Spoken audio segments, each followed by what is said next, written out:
Welcome to the channel, guys. We are back again, and today I'm going to be talking about my top 10 Vetiver fragrances, so stay tuned for that. And if you like fragrance comparisons, clone reviews, top 10 lists, and first impressions, hit that subscribe button for more great content. Now, I think this is a really nice time to do this list because Vetiver, to me, is really suitable for spring. And I've been meaning to do this list for a while, but I really wanted to take time to think about it and to really sort of pick out fragrances that I really enjoy or that I think really represent Vetiver in a really good way. And so I've come up with 10 fragrances, one honorable mention. So you know what, I'm just going to get right into the list. The first honorable mention, or the only honorable mention, is actually Tom Ford Grey Vetiver. I was never a huge fan of this fragrance, but I know that a lot of people love it. So I would just definitely put it on this list as an honorable mention because it is, there's a certain amount of quality. And of course, Tom Ford is a great brand with a lot of good fragrances. But, when I tried this one out, it just did not do it for me. And that's why it's only an honorable mention because, again, like I said, very popular fragrance and one you should check out if you like Vetiver fragrances. But without further ado, into the list. And the first one is Vetiver by Roja, and this is specifically the Parfum Cologne. Now I have compared the Parfum Cologne and the actual Parfum, and they're actually very similar.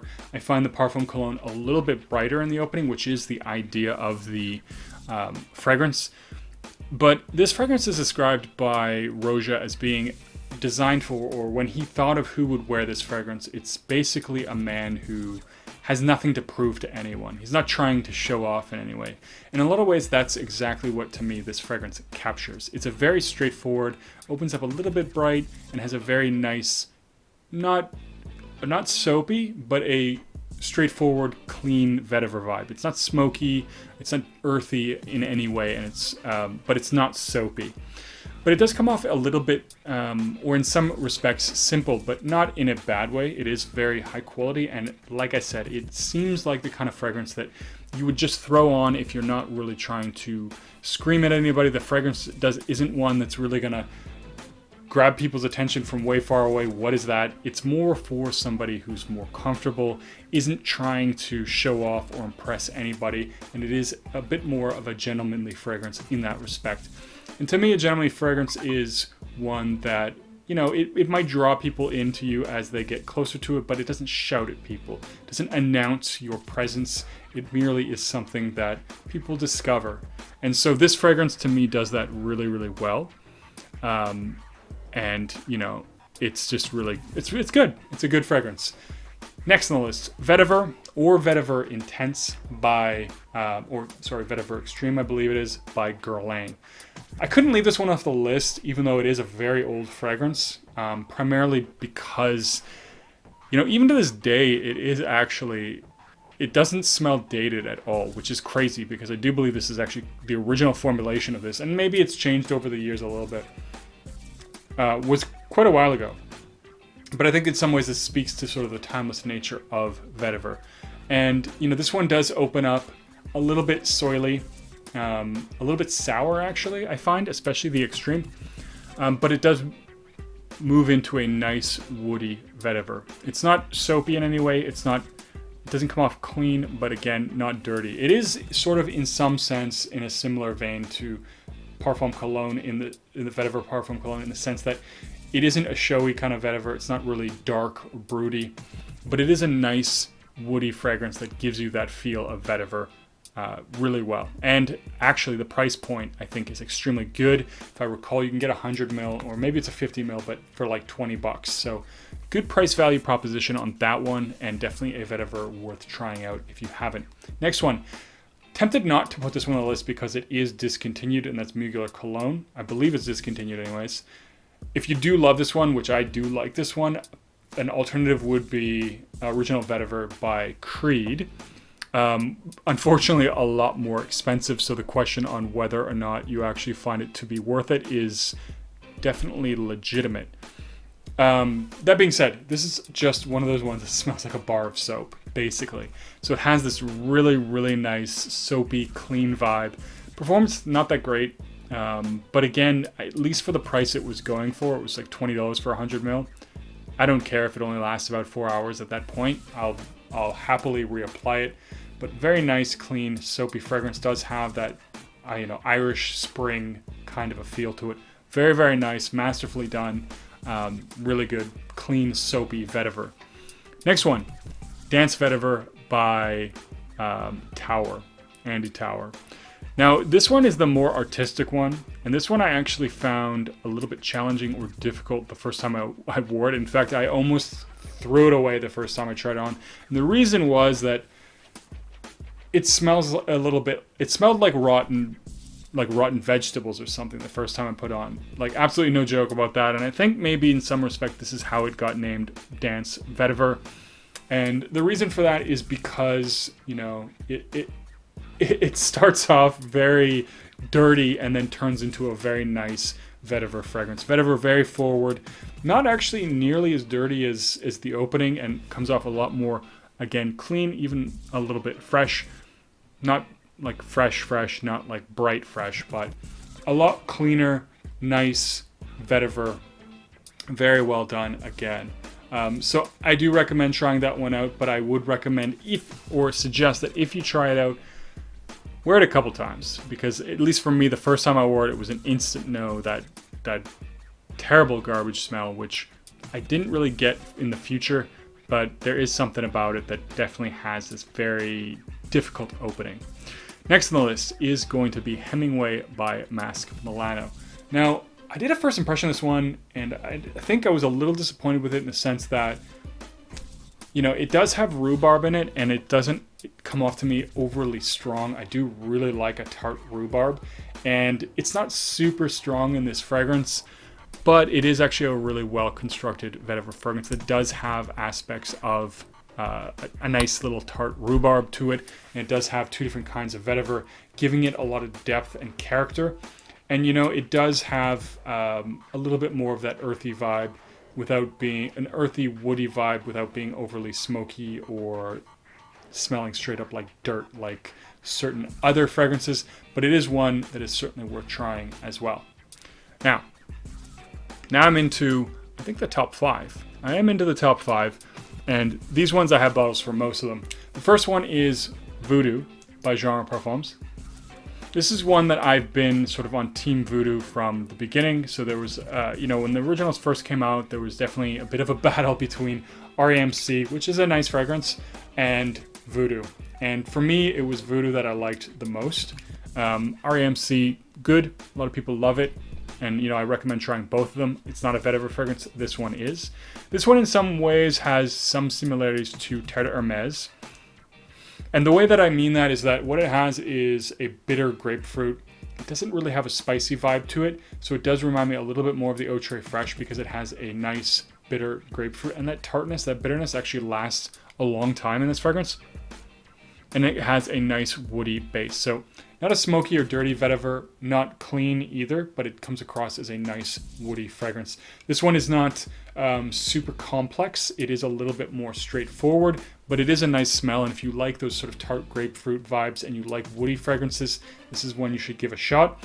If you get a chance to order this one, you can always get a sample first too and see how much you like it. Next one. Now, Terre d'Hermès is the next one, actually. Now, my favorite from the line is actually Eau Très Fraîche. Now, Eau Très Fraîche, it is fresher. It has a bit of an aquatic vibe. The orange citrus, that bitterness is up front with woodiness in the back. If you really want sort of the vetiver experience, Eau Intense Vetiver is actually really nice, and I do like that one. I should do a full review on it. And that's actually the one I'm going to put on this list. But of course, I have the Eau Très Fraîche. Now, the Eau Intense Vetiver, it's nice because it has that peppery vibe that is definitely a definitive part of Terre d'Hermès. And it does still have a bit of that, dirty orange vibe. But there is this really, really nice Szechuan pepper note that really makes, or that really pops and gives it a nice spiciness, along with that nice dry, woody vetiver vibe that it has going for it. Very good one that I don't hear talked about a lot. Of course, the Terre d'Hermès line has been talked about a lot, so but it is one from the line that I think doesn't get talked about that much, and I would recommend checking it out if you really like vetiver. Now, next one of my personal favorites, Noir Sport. Now, I like the Sport the best. You know, if you want a really dark, earthy vetiver, then I would go for à l'extrême. But this one is really nice because it has a very bright opening, sort of aquatic. It's not overly aquatic. It does have these sort of C notes, but it's not overly aquatic. And it does have a nice little inky vibe with this really nice woody vetiver that turns into a bit of a dry vetiver before getting a little bit more soapy. So it does have some dimensions to it, or some complexity as well. So it does certainly have, you know, a lot of really good qualities from vetiver, and the price point on this one is amazing. So I think it's like $25 or something for 100 ml. Very good price, very, very good value. And the performance is pretty good on this one, about 6 hours. But ultimately, definitely enjoy this one. The number 2 spot goes to none other than Dark Lord by Guerlain. Now, a lot of people actually hate this fragrance. And a lot of people even think about this one as a leather fragrance. Personally, for me, I find that it's vetiver supported by leather. And, you know, a lot of people describe it more as a, you know, kick you in the face, aggressive leather fragrance, which I think if you want something like that, especially from Guerlain, you should check out Royal Leather. To me, this one is more of a really luxurious, unique vetiver smell that I haven't smelled in any other fragrance. And it does have this really nice peppery vibe too. So it's not overly peppery, but it has a nice spicy vetiver that is supported by leather. So it's nice because it doesn't really smell like any of the other vetiver fragrances on this list, and it does have a really nice unique quality. I think it is a little bit more bold, which is nice, but it is still just really, really enjoyable to smell. There's something really pleasant and divine about that leathery vibe that this one has, and so, the vetiver vibe that this one has, that just makes it a very, very special fragrance. You know, I would just say it is one you should try for yourself. A lot of people hate it. They get a bit of a rubber tire smell. I really tried to smell that in the fragrance, and ultimately I don't really get it. I can kind of dig for it and get it a little bit of a vibe maybe, but that isn't really what I get from the fragrance. So I think it is one that you should give a shot, get a sample of if you get the chance, and you're looking for something that's like a spicy vetiver with leather. And, you know, ignore what other people say and try it for yourself. I mean, that's always the best policy anyways. I'm just going to give you some suggestions on ones you should consider trying out, but you should always try them out for yourself and trust your own nose, because, you know what, everybody has different preferences. Now, the number 1 fragrance, the king of kings, the best vetiver fragrance by far when it comes to both luxury and quality and just overall wearability, and that is none other than Sultan Vetiver by Nishane. Probably no surprise if you were listening to this list and you were maybe wondering where this fragrance was, if you're familiar with it. I mean, I think most people would put this in a top 10 list of vetiver. Probably. Other people, of course, have different preferences, but this is just a very robust, complex, luxurious vetiver fragrance. It has a lot of different dimensions. The only real dimension this one doesn't have is I don't get any soapy vetiver at any point. But it has that earthy vetiver, it has that wet, damp, kind of marshy vetiver that I really love. And it comes off clean and luxurious, but not soapy. It has a little bit of that smokiness. It has a little bit of an inky earthiness at times. And it really depends on what stage this fragrance is at. But to me, it's a masterpiece of vetiver fragrances put together extraordinarily well, and one that I think is worth checking out. And if you can find it in the gray market, I think I paid $115 for this, which is definitely worth what you get in my personal opinion. But like I said, you know, just a few minutes ago, always try and get your nose on it first and see what you think about it. Anyways, guys, that's my top 10 list of vetiver fragrances. What would you put on the list? What are some of your favorite vetiver fragrances? Anything I forgot to mention or didn't mention that you think really should have been mentioned? Let me know in the comments down below. And as always, don't forget to like and subscribe, and I'll see you guys in the next video.